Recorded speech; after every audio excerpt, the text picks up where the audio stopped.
De plus, à l'époque, si on voulait vraiment faire le geste qu'il fallait, c'était pas poser une sonde comme les femmes se faisaient entre elles, ou comme il y avait certains médecins qui faisaient, ou comme les sages-femmes faisaient, parce que ça c'était dangereux, parce que la sonde on la mettait dans l'utérus, il fallait attendre que l'œuf s'infecte pour pouvoir déclencher. Le seul moyen de faire un avortement proprement, c'était ce fameux curetage. À l'époque, on n'avait pas les méthodes actuelles, et donc il fallait endormir la femme, trouver un anesthésiste, une clinique, un chirurgien, et on ne trouvait jamais tout ça, c'était impossible. Donc on vivait dans l'hypocrisie, mais vraiment, maintenant je me dis, mais comment des générations de médecins ont supporté ça, comment on a pu vivre dans cette hypocrisie, je ne sais pas.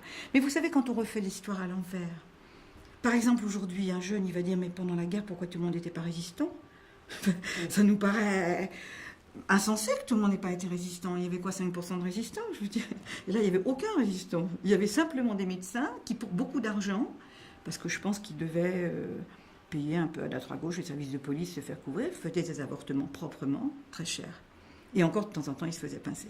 Donc, il n'y avait aucune solution pour ces femmes, sauf continuer à déclencher elles-mêmes leur avortement, avec toutes les suites dont je vous ai parlé, qui étaient dramatiques.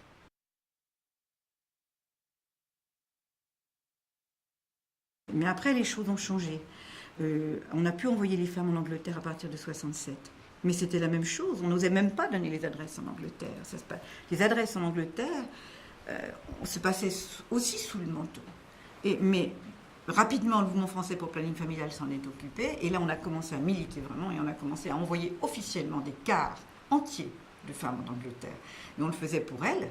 Et on le faisait aussi pour de façon politique, parce que c'était une démarche de désobéissance civique. Hein. C'était, voilà, au vu et sous tout le monde, venaient les photographes, venaient les journalistes. Voilà, un quart de femmes qui partent en Angleterre, avec des banderoles. Il y avait un film d'Agnès Varda qui raconte très bien ça, et qui montre ça. Et puis d'autres films militants qui ont montré ça. Et voilà, on fait ça. Donc elles pouvaient partir, mais c'était très cher. Donc là, on se trouvait dans un autre dilemme. On pouvait les aider, mais c'était cher. C'était à peu près, ça représentait 2000 francs de maintenant, à peu près. Il fallait les trouver, quand même. Elles trouvaient, quand elles avaient tellement peur du reste.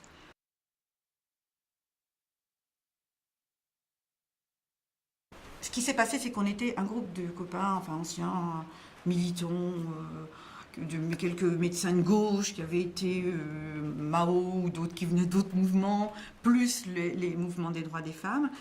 Et on avait beaucoup milité déjà pour la légalisation de la contraception, qui est devenue légale qu'en 1967, grâce au mouvement français pour le planning familial. Donc on était quand même un petit noyau de gens à continuer à vouloir aider ces femmes.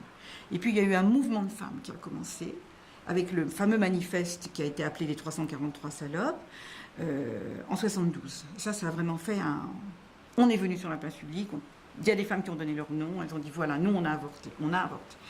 Donc tout ça, ça faisait changer les choses. Et puis, brusquement, est arrivée aussi cette méthode, qu'on a appelée la méthode Karman, qui a, un jour, Kénise Mourad, je peux donner son nom, puisqu'elle est journaliste au Nouvel Observateur, je crois qu'elle l'est encore, est allée en Inde, et elle a vu ce monsieur Karman, qui n'était même pas médecin, qui était psychologue, et qui avait inventé une canule avec une seringue, il fallait y penser, mais c'était une sonde mais creuse, avec laquelle qu'on pouvait mettre dans l'utérus, il se faisait l'aspirer, mais du coup on aspirait tout l'œuf, parce que ce qui rendait malade les femmes, c'est qu'elles décollaient leur œuf, elles s'infectaient, mais on n'évacuait pas l'utérus. Et quand on l'évacuait complètement, et elle me dit, j'ai rencontré quelqu'un qui fait ça, et est-ce que je cherche des gens qui veulent bien le faire en France. Et là du coup on s'est dit, bon là on peut plus, faut vraiment qu'on, on peut pas là, c'est pas possible. Personne ne nous croyait, moi cette méthode j'y croyais pas du tout, et on a cherché des gens pour nous aider qui étaient un peu couverts. Donc on est allé voir les femmes qui avaient signé ce fameux manifeste. Et en particulier, moi, le premier avortement méthode Karman que j'ai fait, c'était chez Delphine Seyrig. Parce qu'elle avait dit, si quelque chose arrive, moi je suis connue. Et donc, effectivement, il y a une femme qui est venue, qui était enceinte, qui était une amie d'une femme d'un mouvement des femmes. Et on lui avait dit, écoutez, on ne sait pas trop si ça va bien marcher votre truc, mais au moins vous aurez le droit d'aller à l'hôpital proprement. Et on a fait cette aspiration et on a vu que ça marchait et on s'est dit mais attends là si en 5 minutes on peut mettre une canule creuse aspirée et que la femme, je parle des grossesses jusqu'à 1 mois et demi, 2 mois, pas plus tardive, et que la femme presque aussi vite que je vous le raconte là, elle se met debout, elle boit son café et elle part. Là on a dit mais ça change tout. Donc on a commencé en septembre 72 On s'est cooptés les uns les autres comme ça. On voyait des femmes, on leur disait... Moi, je ne disais pas que j'en faisais. Je voyais une femme, par exemple, à mon cabinet. Je l'envoyais sur le groupe. Mais c'était pas moi qui lui faisais. Vous voyez un peu comment on était, pour pas qu'elle sache, pour pas qu'elle dise, pour que... Et puis, ça a commencé en province aussi. Et puis, début janvier 73, on s'est dit, si on continue comme ça, il y en a un qui va être arrêté, va payer pour tout le monde. Alors, on a signé un manifeste de 300 médecins. On s'était dit, dès qu'on est 100 aussi, on le publie. Et puis, on était 300. Mais sur les 300, il y en avait 10 qui en faisaient. En fait, les autres, ils avaient signé par solidarité. Comme pour les femmes, d'ailleurs. Je pense qu'il y avait beaucoup de femmes qui n'avaient pas avorté, qui avaient signé le manifeste. Et à partir du moment où on a été 300 médecins à faire une conférence de presse et à dire, voilà, on fait des avortements, je pense que la brèche est ouverte. Après, il a fallu attendre encore 2 ans que la loi passe. Mais et on a continué des avortements clandestins, mais on ne pouvait pas avorter tout le monde. C'est qu'à partir de ce moment-là, les gens arrivaient dans nos cabinets avec leurs valises de province, de partout. On ne pouvait pas. Donc on gardait les plus démunis et puis on envoyait toujours en Hollande les autres jusqu'en 75.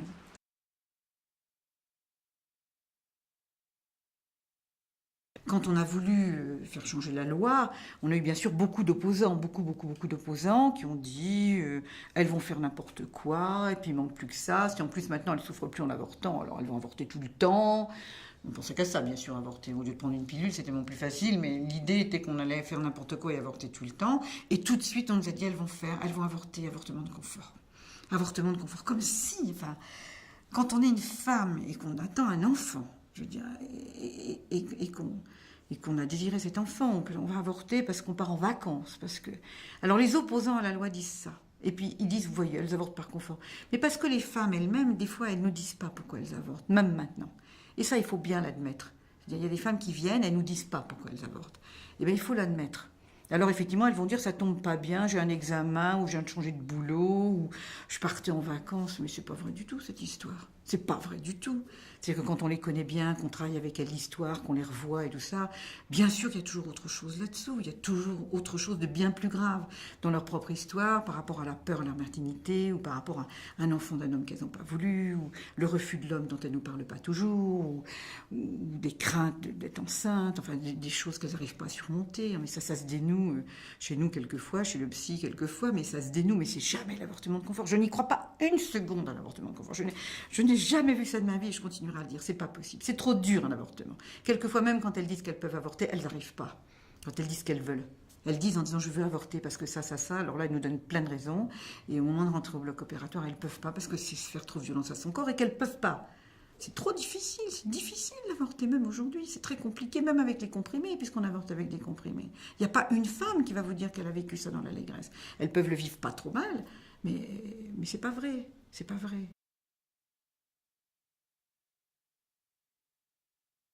Moi, je comprends très bien quand ça contre l'avortement. Celui qui est un militant catholique ou musulman et qui dit la vie commence au moment de la rencontre des gamètes, l'embryon tout de suite est un potentiel humain, c'est un criminel dans leur religion ou dans leur propre éthique. Alors là, je le mets tout à fait. Chacun a le droit dans une démocratie de penser ce qu'il veut.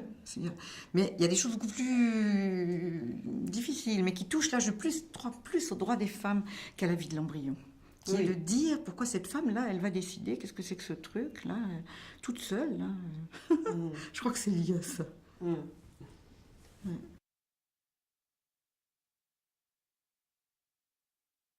Cette loi, elle a été très révolutionnaire. Hein. Elle a été limitée un peu dans le nombre de semaines et tout ça au départ, parce que Simone Veil a fait ce qu'elle a pu, mais elle a eu quelque chose de très révolutionnaire à ce moment-là en Europe, c'est qu'elle a dit la femme décide seule, c'est-à-dire sans raison. La femme se sentant en situation de détresse décide seule, c'est-à-dire elle n'a pas à demander la signature de son mari, elle n'a pas à passer devant un collège de juges comme dans certains pays, jusqu'à 12 semaines à l'époque et 14 maintenant, elle décide oui ou non je veux de ma grossesse. Et ça, c'est très révolutionnaire. C'était vraiment mettre la décision dans la main de la femme toute seule. Et les hommes, ils n'ont pas supporté. Beaucoup d'hommes qui n'ont pas supporté.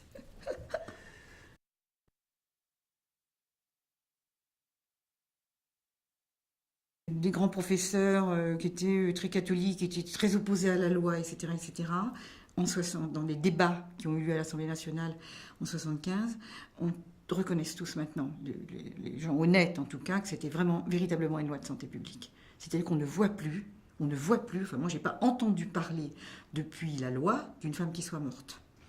Je n'ai pas vu, moi en tout cas pas, il y en a encore un petit peu, vu de femmes rentrer à l'hôpital en s'étant mis une sonde. Je n'ai pas vu ça. On a vu des femmes partir en Angleterre parce qu'elles étaient en délai dépassé. On voit des infanticides, ou des femmes qui accouchent toutes seules et qui jettent leur bébé à la poubelle. On lit ça dans le journal encore. On voit des choses comme ça qu'on voyait beaucoup plus à l'époque. Mais ça, je pense que ce sont des gens très démunis qui n'ont finalement pas trouvé de circuit. Les circuits ne sont pas toujours faciles à trouver. Mais en tout cas, cette loi a été reconnue comme une loi de santé publique. C'est-à-dire qu'il n'y a plus de morts d'avortements provoqués en France depuis la loi.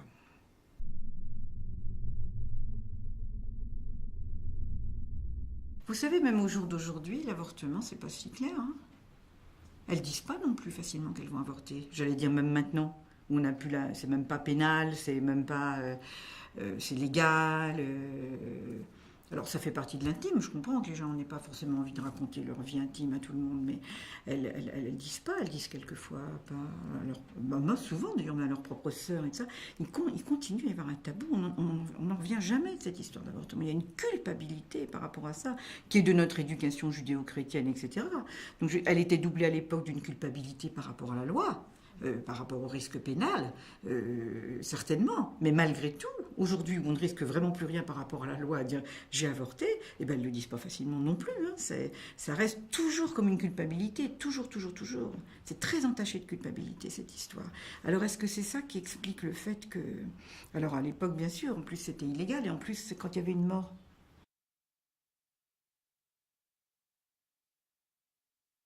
Moi, ce qui m'étonne, ça, c'est comment on a oublié.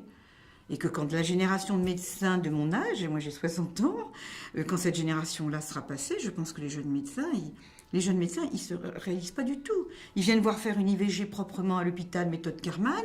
Il y a un embryon, un œuf, qui n'a même pas d'embryon dedans, parce qu'il a 6 semaines, qui mesure 12 mm.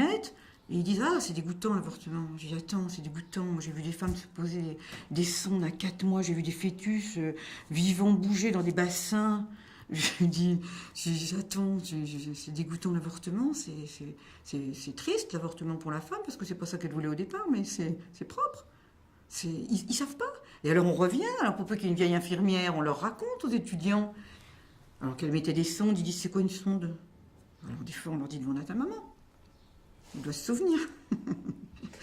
On essaie de leur faire rentrer les choses comme ça. Bon, puis après, heureusement pour tous, ça sera sans doute oublié. La génération d'après, il n'y aura plus d'avortements qui font mourir les femmes, au moins en France, hein, parce que ça existe toujours quand même ailleurs. Il ne faut pas oublier ça quand même, qu'il y a quand même beaucoup d'avortements clandestins ailleurs. Il y a des pays où l'avortement est interdit, où elles avortent encore avec des mauvaises méthodes, où elles n'ont pas d'argent pour avorter, et tout ça, bien sûr. Hein. Au Portugal, c'est comme ça encore. Hein. Il y a que 3 ans, il y a encore une femme qui est décédée. Oui, elle populaire qui est décédée d'un avortement clandestin. Donc, au Portugal, mais à Madagascar, au Brésil, dans les pays pauvres, je parle de l'Europe, elles ne peuvent même pas rentrer à l'hôpital. Alors là, c'est vraiment terrible. Hein. Alors là, elles meurent sur place dans les villages. Ça, c'est... Donc il y a encore du travail.